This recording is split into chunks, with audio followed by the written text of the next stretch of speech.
Hello friends, आप देख रहे हैं आपका अपना YouTube channel Cybertech campus Nawada. आज के इस वीडियो में हम लोग सीखेंगे डू व्हाइल लूपिंग स्टेटमेंट के बारे में सी लैंग्वेज के अंदर।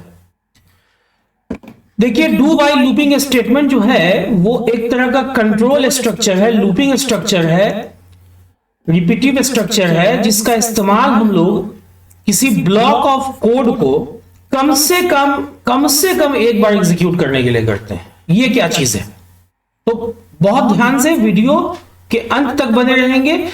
एक ही वीडियो काफी होगा डू व्हाइल स्टेटमेंट को समझने के लिए। जितना भी इसका प्रॉस एंड कॉन्स है वो सब मैं समझा दूंगा एक ही वीडियो में। तो डू व्हाइल स्टेटमेंट जो है वो एक तरह का लूपिंग स्टेटमेंट है, रिपीटिव स्टेटमेंट है, इटरेटिव स्टेटमेंट है, जिसका इस्तेमाल हम लोग किसी ब्लॉक ऑफ कोड को, किसी सेट ऑफ कोड को कम से कम एक बार एग्जीक्यूट करने के लिए करते हैं। हालांकि बाकी लूपिंग स्टेटमेंट की तरह इसका इस्तेमाल भी हम लोग जब तक कंडीशन सही होता है ना तब तक जो उसके बॉडी के अंदर कोड लिखते हैं उसको रिपीट करने के लिए यूज होता है। लेकिन फिर भी डिफरेंस है। जहां एक तरफ फॉर लूप या while loop entry level loop है, डू व्हाइल लूप जो है वो एग्जिट लेवल लूप है। पहले हम लोग देखते हैं इसके सिंटैक्स को। देखिए, इसका सिंटैक्स जहां तक है तो इसके सिंटैक्स में पहले हम लोग डू लिखते हैं और उसके बाद स्कोप ऑपरेटर से बॉडी खोलते हैं। अब जो भी कोड हम लोगों को रिपीट करवाना है या एटलीस्ट वंस एग्जीक्यूट करवाना है उसको हम लोग लिख लेते हैं और उसके बाद कर्ली ब्रेसेस बंद करके, मतलब स्कोप ऑपरेटर को बंद करने के बाद व्हाइल कंडीशन लिख देते हैं। ठीक है, ये आपका हो गया सिंटैक्स। अब की पॉइंट्स क्या क्या है। देखिए, इसमें कंडीशन का चेकिंग बाद में होता है, क्योंकि कंडीशन जो है ना वो एंट्री लेवल पर ना लिखा हुआ होगे, एग्जिट लेवल पे लिखा हुआ होता है लूप के। तो इसी वजह से इसको एग्जिट लूप स्टेटमेंट भी कहते हैं। और इसके एग्जिट पॉइंट पे, कंडीशन के एग्जिट पॉइंट पे लिखे होने से क्या होता है कि जो कोड लूप के बॉडी में लिखा हुआ है ना वो कम से कम एक बार तो एग्जीक्यूट होता ही होता है।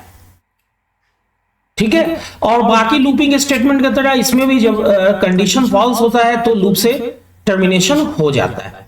तो इसका इस्तेमाल हम लोग वैसे जगहों पर करते हैं जहां पे कम से कम एक बार कोड को एग्जीक्यूट होना है, उस कोड को जो लूप के बॉडी के अंदर लिखा हुआ है। जैसे अगर मेनू ड्रिवन कोई प्रोग्राम हम लोग बना रहे हैं जहां पे यूजर से इनपुट रिक्वायर्ड है तो वहां पे इसका हम लोग इस्तेमाल करते हैं। तो आइए इसको पहले हम लोग समझते हैं प्रैक्टिकली।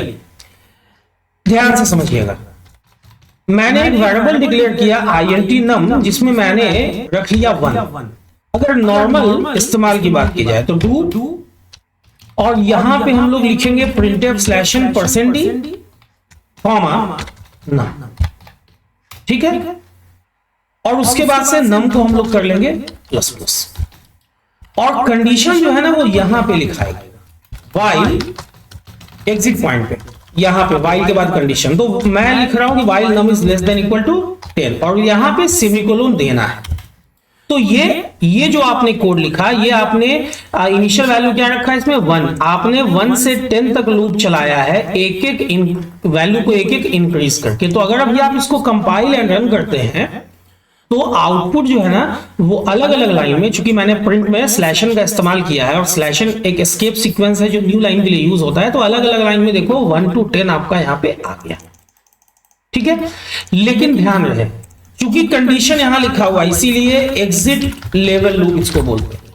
अब जैसा कि अभी मैंने बताया था कि एग्जिट लेवल लूप का काम है कि इसके अंदर जो लिखा हुआ बॉडी में जो कोड होता है ना वो कम से कम एक बार एग्जीक्यूट होता है। तो चलो मैं यहां पे रख देता हूं 100। अब देखो, मैंने नम को इनिशियलाइज किया एक ऐसे वैल्यू से जो कंडीशन को फुलफिल नहीं करता, क्योंकि जब चेक होगा कि नम का वैल्यू जो कि 100 है या बढ़ के 101 भी हो जाएगा तो भी क्या ये छोटा या बराबर है 10 के, तो ये तो फॉल्स आने वाला है। लेकिन अभी अगर आप इसको एग्जीक्यूट कराएंगे ना तो देखो एक बार तो नम का वैल्यू प्रिंट हो जाएगा, देखो 100 आ गया। तो एग्जिट लेवल लूप के साथ ये डिमेरिट है कि ये उन कोड्स को जो इसके बॉडी के अंदर लिखा होता है उसको कम से कम एक बार तो एग्जीक्यूट कराता ही कराता है। तो ये मेन डिफरेंस हो गया एग्जिट लेवल लूप और एंट्री लेवल लूप में अगर यही हम लोग व्हाइल यूज करते हैं ना तो ये चीज एग्जीक्यूट नहीं होता, चूंकि एंट्री पॉइंट पे ही हम लोग कंडीशन को लिख दिए हुए होते। ठीक है, तो ये चीज तो क्लियर हो गया।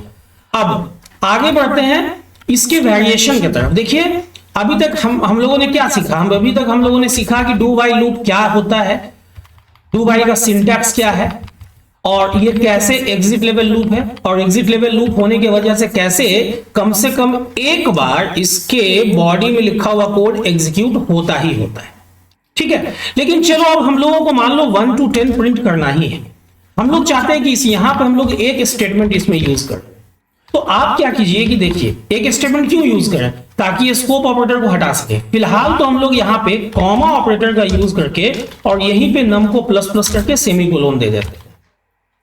तो अब इसके बॉडी के अंदर देखो कितना लाइन है, एक ही स्टेटमेंट है।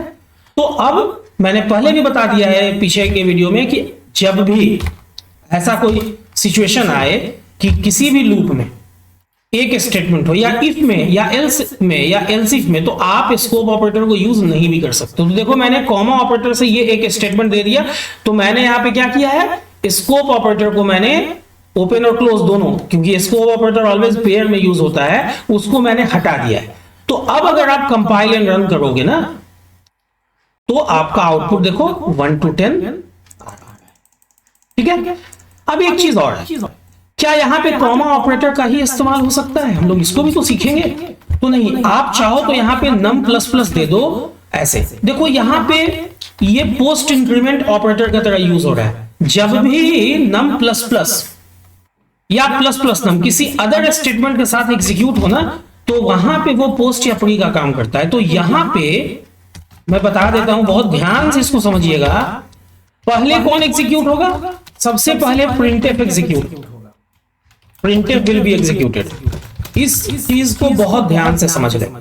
और उसके बाद क्या एग्जीक्यूट होगा? उसके बाद नम प्लस प्लस होगा, num plus plus will be executed.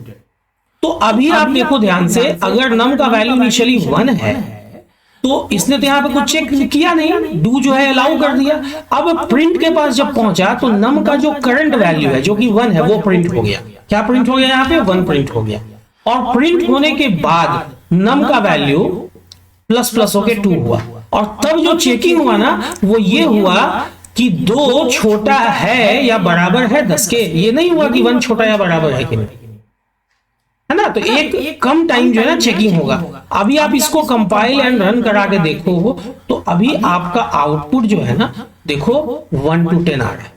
यहां पे अब की जाने वाली गलती हम लोग इसको भी डिस्कस कर लेते हैं। लोग क्या करते हैं, सोचते हैं कि भाई हम लोगों ने यहाँ पे प्लस प्लस नम यूज किया है तो हम लोग यहाँ पे जैसे नम प्लस प्लस यूज किया, प्लस प्लस नम भी यूज कर ले। लेकिन जैसे ही ऐसा करेंगे ना तो क्या होगा कि सबसे पहले आपका प्लस प्लस नम यूज हो जाएगा, एग्जीक्यूट हो जाएगा। कौन एग्जीक्यूट हो जाएगा? सबसे पहले यहां पे प्लस प्लस नम एग्जीक्यूट हो जाएगा, क्योंकि प्लस प्लस नम जो है ना वो प्री इंक्रीमेंट ऑपरेटर, और उसके बाद प्रिंट एफ एग्जीक्यूट होगा। तो यहां पे प्रिंट होना चाहिए था 1, हो जाएगा 2। मतलब अभी इसका आउटपुट जो है ना वो 2 से लेके 11 तक आ जाएगा। क्योंकि 10 के लिए भी जब अलाउ करेगा कि 10 छोटा या बराबर है 10 के, तो हाँ, तो जब अलाउ कर देगा तो अंदर आके प्लस प्लस होके वो 11 हो जाएगा। हम लोग आउटपुट को देखते हैं। तो ये अक्सर ये क्वेश्चन पूछा जाता है। देखो यहां 2 से 11 तक आ गया, तो हम लोगों को इसको सुधारना है। तो क्या करेंगे? हम लोग ये देख रहे हैं कि भाई यहां पर अगर हम लोग प्री इंक्रीमेंट यूज कर रहे हैं तो क्या हो रहा है, पहले नम का वैल्यू बढ़ जा रहा है। तो हम लोग क्या करेंगे ना कि एडवांस में इसको एक कम कर लेंगे, ताकि जब 0 के लिए आए तो 1 प्रिंट हो। लेकिन लूप जो है ना वो 9 तक ही चलाएंगे, ताकि 9 के लिए जब अंदर आए तो 10 प्रिंट हो जाए। अभी आप इसको कंपाइल एंड रन करो तो आप पाओगे कि देखो यहां पे 1 to 10 चला है। तो ये एडजस्टमेंट इतना आप लोगों को करना पड़ेगा, और यही लॉजिक है, ये सीखना पड़ता है। ठीक है, तो उम्मीद करता हूं कि अब आज के इस वीडियो को देखने के बाद अब आप लोग बहुत आसानी से सी लैंग्वेज में डू व्हाइल लूपिंग स्टेटमेंट का इस्तेमाल कर सकोगे। और डू व्हाइल लूपिंग स्टेटमेंट का जो भी इफ्स एंड बट्स था वो मैंने सारा यहाँ पे डिस्कस कर दिया। तो अब आप लोगों का काम है इस पे प्रैक्टिस करना। कुछ क्वेश्चन मैं आने वाले वीडियोस में दे दूंगा, आप लोग उसको बनाना, या नहीं तो नेट से बहुत सारा क्वेश्चन मिल जाता है, आप लोग उसको बनाना, वाइल से भी बना लेना। इसके पहले के वीडियो में मैंने वाइल लूप बताया है, और डू वाइल से भी बना लेना। अगला जो वीडियो होगा वो फॉर लूपिंग स्टेटमेंट पे होगा। तो उम्मीद करता हूं ये वीडियो आप लोगों को पसंद आई होगी। अगर वीडियो पसंद आई हो तो वीडियो को लाइक और शेयर करना ना भूलें। अगर अभी तक आप लोगों ने चैनल को सब्सक्राइब नहीं किया है तो चैनल को सब्सक्राइब कर दे, बेल बटन को हिट कर दे, ताकि कोई भी वीडियो जो मैं अपलोड करूं उसका नोटिफिकेशन आप लोगों से मिस ना हो, सारा वीडियो आप लोग देख सके। वीडियो के अंत तक बने रहने के लिए आप लोगों का बहुत बहुत धन्यवाद। Thanks a lot.